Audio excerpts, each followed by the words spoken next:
रख हौसला, वो मंजर भी आएगा, प्यासे के पास समंदर भी आएगा, थक कर ना बैठ मेरे मंजिल के मुसाफिर, मंजिल भी मिलेगी और मंजिल मिलने का मजा आएगा। हेलो गाइस, कैसे हो आप सभी का बहुत बहुत स्वागत है मोहित शर्मा के एग्रीकल्चर के M2 सर एग्रीकल्चरिस्ट के यूट्यूब चैनल पर। मैं Mohit Sharma agriculture M2 culturist आपको इसी प्रकार से बेहतरीन, इम्पोर्टेंट और जो एग्रीकल्चर से संबंधित अपन की एग्रोनॉमी, हॉर्टिकल्चर, एनिमल हस्बेंड्री की जो क्यूज है वो आपके सामने मैं प्रस्तुत कर रहा हूँ। आज जो अपन विशेषकर जो क्यूज के साथ उपस्थित हुए हैं वो है एग्रोनॉमी की। एग्रोनॉमी में भी अधिकतर क्रॉप्स के साथ मैं प्रेजेंट हुआ हूँ। तो ये जो क्यूज है मतलब एग्रीकल्चर से संबंधित जितने भी कॉम्पिटिटिव एग्जाम होते हैं उनके लिए महत्वपूर्ण है। जैसे कि अपने जेट हो, ICR हो, BHU हो, AG सुपरवाइजर हो, या इससे भी अलावा कई एग्रीकल्चर से संबंधित कॉम्पिटिटिव एग्जाम होते हैं तो उनसे भी ये रिलेटेड है। और साथ ही साथ कुछ अदर कॉम्पिटिटिव एग्जाम जिनमें एग्रीकल्चर का टॉपिक सिलेबस वगैरह होता है तो उनमें भी ये पूछ लिए जाते हैं। तो इस प्रकार से जिनके लिए महत्वपूर्ण हो आप फुल उसका फ़ायदा उठाएं। हमारा जो यूट्यूब चैनल है Mohit Sharma agriculture M2 culturist, इस पर आपको बहुत ही धमाकेदार अंदाज में फ़ायदा ही फ़ायदा मिलेगा। प्लीज़ यदि आप चैनल पर नए हैं तो सब्सक्राइब कर लें और पास में देखिए बेल आइकन बटन को भी दबा लें ताकि हमारी तरफ से कोई भी अपडेट सूचना हो वो आपको तुरंत और सबसे पहले ऑथेंटिक तथ्य के साथ उपस्थित सूचना आपको मिलती है। तो प्लीज़ यदि आप हमारे चैनल पर नए हो तो प्लीज़ सब्सक्राइब करें और बेल आइकन को भी दबा लें। देखो दोस्तों, कोई भी चीज़ हो यदि अपन उसको पूरे दिल से चाहें ना तो पूरी कायनात एक हो जाती है कि इस आदमी की जिद के आगे झुकना पड़ेगा, पूरी कायनात झुकती है इसकी जिद के आगे। बशर्ते हमको जिद्दी होना पड़ता है। यदि हमको चाहे कि नहीं हमको कृषि पर्यवेक्षक बनना है, नहीं हमको IAS बनना है, हमको कोई भी दुनिया की चीज़ क्रैक करनी है तो ये आपको उस चीज़ को दिल से चाहना पड़ेगा। और उनको चाहने के लिए आपको कई सारे सेटिस्फाई भी करने पड़ते हैं। तो कुल मिला के बात ये है, 100 बात की एक बात, कि आप जिस किसी की भी तैयारी कर रहे हो उसको इतने दिल से इतनी शिद्दत से चाहो कि सफलता भी आपके कदम चूमे। तो ये था कुछ मोटिवेशन जो मैंने आपके लिए बताया। तो गाइस, उम्मीद करता हूँ कि ये जो जनरल बात थी आपके समझ में ज़रूर आई होंगी। और कभी भी जब आप डीमोटिवेट होने लगो तो सबसे बड़ा मोटिवेट तो आपके जो माता पिता हैं वो है सबसे बड़ा मोटिवेट, सबसे बड़ा मोटिवेशन वही है।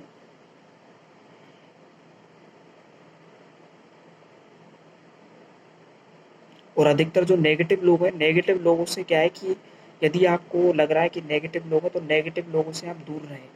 जिससे यदि आप सोच रहे हैं कि नहीं मैं इससे डिमोरलाइज हो जाऊंगा तो उससे प्लीज़ दूर रहें नेगेटिव लोगों से जितना ज़्यादा हो सके। और अपनी क्षमताओं पर, अपने कॉन्फिडेंस पर और अपनी मेहनत पर विश्वास करें। एक ना एक दिन आप निश्चित सफल होंगे और आपको बहुत अच्छी सफलता मिलेगी। तो शुरू करते हैं। इससे पहले अपन आज तो सबसे पहले मैं शुरू कर रहा हूँ कि अरहर की उक्टा प्रतिरोधी किस्म है। अरहर की उक्टा प्रतिरोधी किस्म, तो इसमें देखते हैं अपन क्या है। मुक्ता, NPWR 15, KWR फर्स्ट, तो तीनों ही जो किस्में वो इसकी क्या है उक्टा प्रतिरोधित है। तो अरहर में क्या उक्टा रोग हो जाता है। ये उक्टा रोग जो है मतलब अधिकतर क्षारीय मृदाओं वगैरह में होता है, जहाँ क्षारीय भूमि वगैरह वहाँ हो जाता है उक्टा रोग। तो अब इसके लिए मान के चलो प्रतिरोध कहते हैं कि प्रतिरोधी क्या होता है, रेसिस्टेंट वेराइटीज। जैसे मान के चलो उक्टा प्रतिरोध किस्म है कि जैसे मान के चलो जहाँ भूमि क्षारीय वगैरह तो वहाँ पर यदि अपन इन किस्मों को बोएंगे ना तो वहाँ उक्टा प्रतिरोध पहले से ही है। यदि नॉन उक्टा प्रतिरोध यदि वेराइटीज आपने लगा दी तो उनमें तो होगा रोग। लेकिन यदि आपने उक्टा प्रतिरोध वेराइटीज यदि लगाते हो ना आप किसी भी चीज़ की और वहाँ पर अरहर वगैरह की बोले हो तो उसमें क्या है कि आपको ये समस्या जो है आपकी उक्टा रोग की वो नहीं होगी, क्योंकि उस उक्टा रोग से ये रेसिस्टेंट वेराइटीज है उस पर इसका प्रभाव नहीं पड़ेगा। इस किस्म पर प्रतिरोध किस्म का मतलब ये होता है। इट इज़ क्लियर, शायद आपको समझ में भी आया होगा। तो इसका जो राइट आंसर है वो फोर्थ चला जाएगा। अरहर के लिए अत्यधिक नुकसानदायक क्या है? पाला। बिल्कुल, अरहर के लिए जो अत्यधिक नुकसानदायक है वो पाला है। क्या वर्षा नुकसानदायक? नहीं, सूखा नहीं, पाला है। अरहर के 1 हेक्टेयर में लगभग पौधे होते हैं, कितने होते हैं अरहर के 1 हेक्टेयर में लगभग पौधे?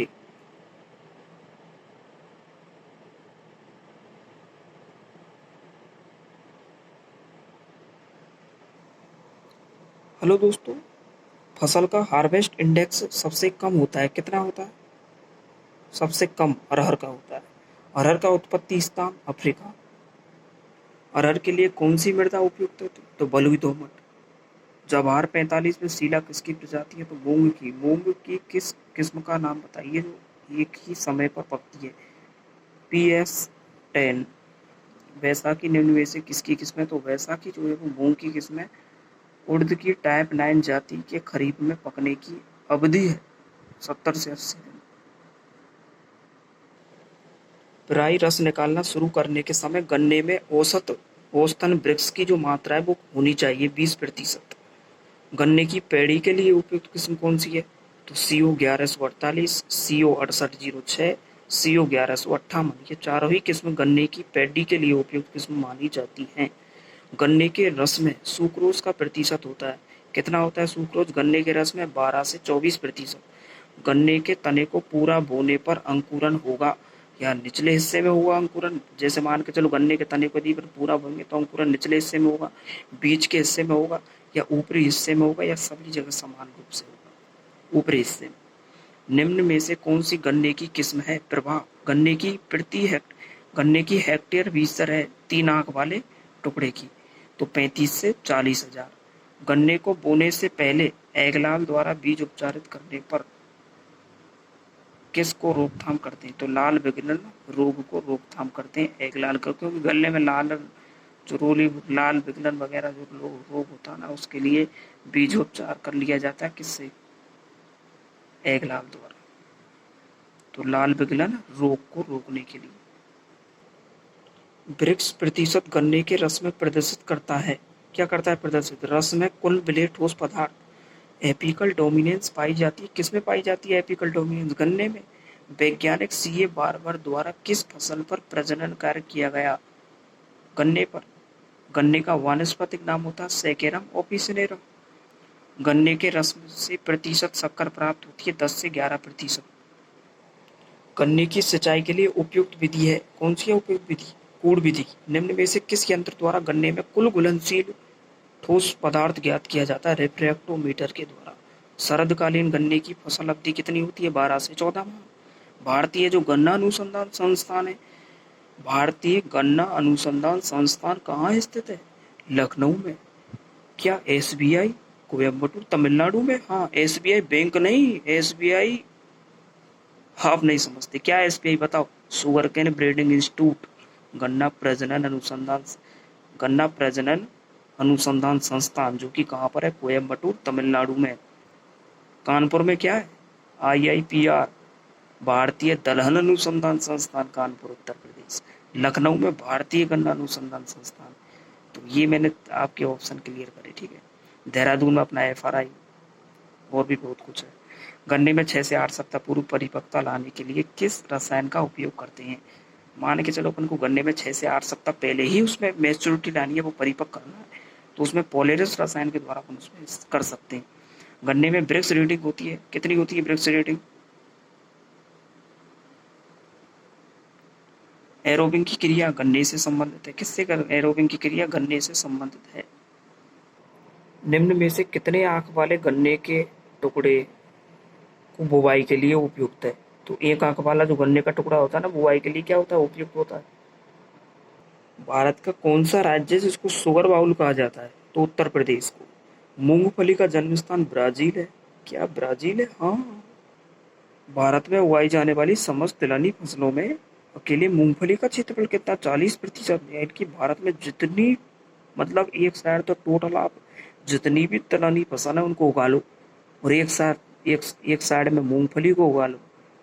40% जो योगदान है ना वो मूंगफली का है। विषाणु जनित मूंगफली का रोग निम्न में से कौन सा है?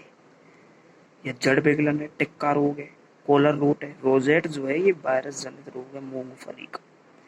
मूंगफली के बीज